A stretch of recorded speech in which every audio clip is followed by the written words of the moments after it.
Breaking. Welcome to today's headlines. Nnamdi Kanu, the memory of Biafra.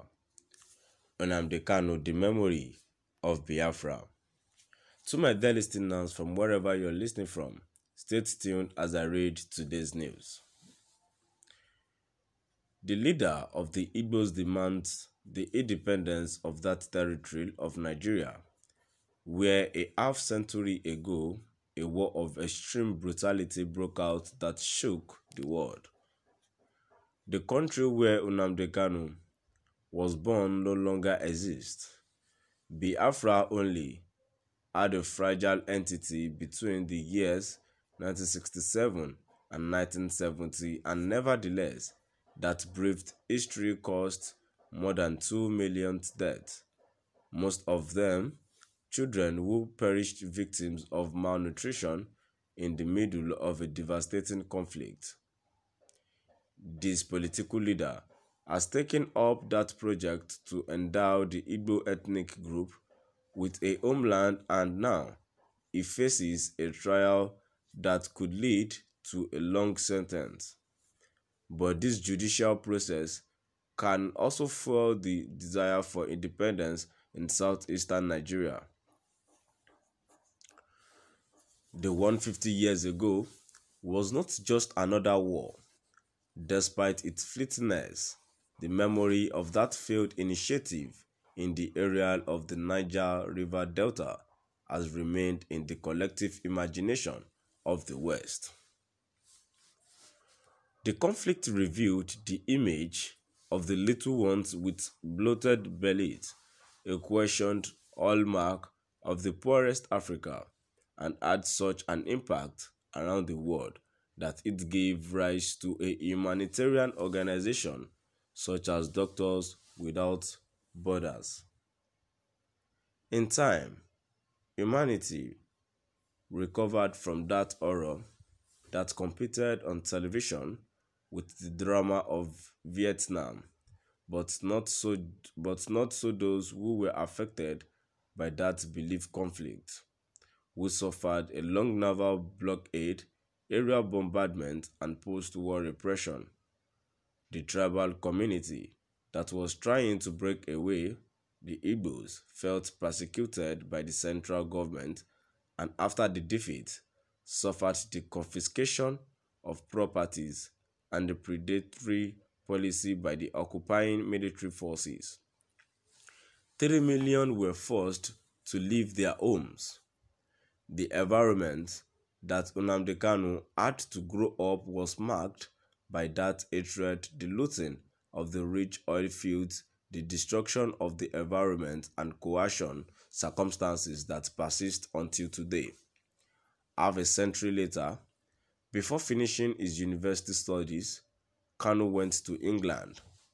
There he conveyed his protest ideology through Radio Biafra, a station that has assumed over the years the legacy of the separatist guerrillas.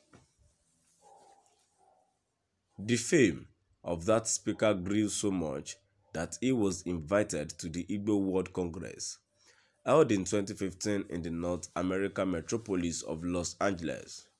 This group, with more than 30 million members, mostly farmers and Christians, feels discriminated against other groups of Muslim faith, such as the Fulani and Hausa shepherds, habitual holders of civil and military power in the African power. His address at that conclave was direct. The journalist had already created the Indigenous People of Biafra Organization, IPOB, a self-defined democratic movement that appealed to civil disobedience to achieve a referendum that would decide the fate of the region. But when it got to the stand, he asked for guns and bullets. The Nigerian government reacted quickly, and on October 18, 2015, he was arrested by the secret police in the city of Lagos. The news served to make visible a conflict that reminded Eden from the world, much more concerned about the jihadist insurgency. The southeastern state responded with widespread protest.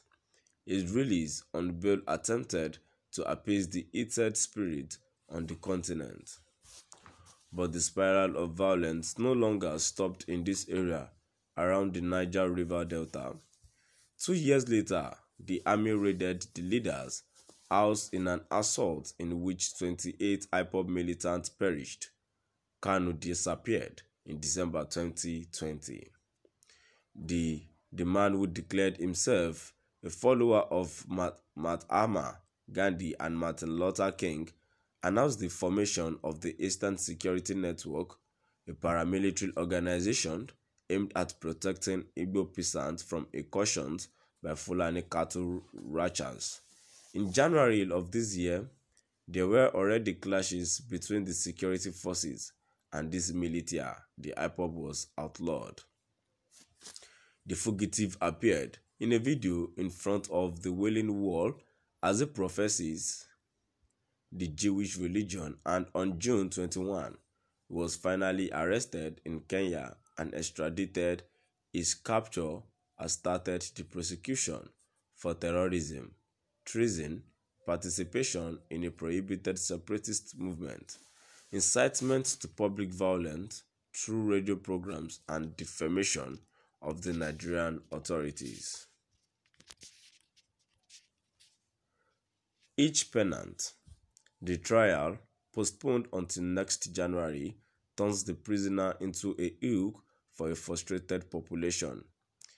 The former territory of Biafra, with 14 million inhabitants, suffers from all possible scourges, from maritime piracy to intertribal fighting and out-of-control criminality. The war against Boko Haram has concealed the resurgence of separatist tendencies and counter-insurgency efforts carried out by the central government.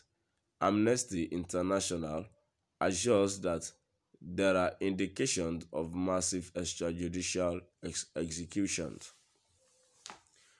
The key lies in Nnamdi Kanu and his ability to rouse the masses. His conviction would unleash an unprecedented wave of violence in a state riddled with seems mired in a major economic crisis and with very high rate of public corruption. It is the opportune setting for the new Igbo Messiah to encourage his followers to detach themselves from Nigeria, a country that he has labeled a zoo. It has also considered baboons to the ethnic groups that dominate it. The Delta once again may explode. To my dear listeners, now we've come to the end of our today's news. Please do drop by at the comment section. Let's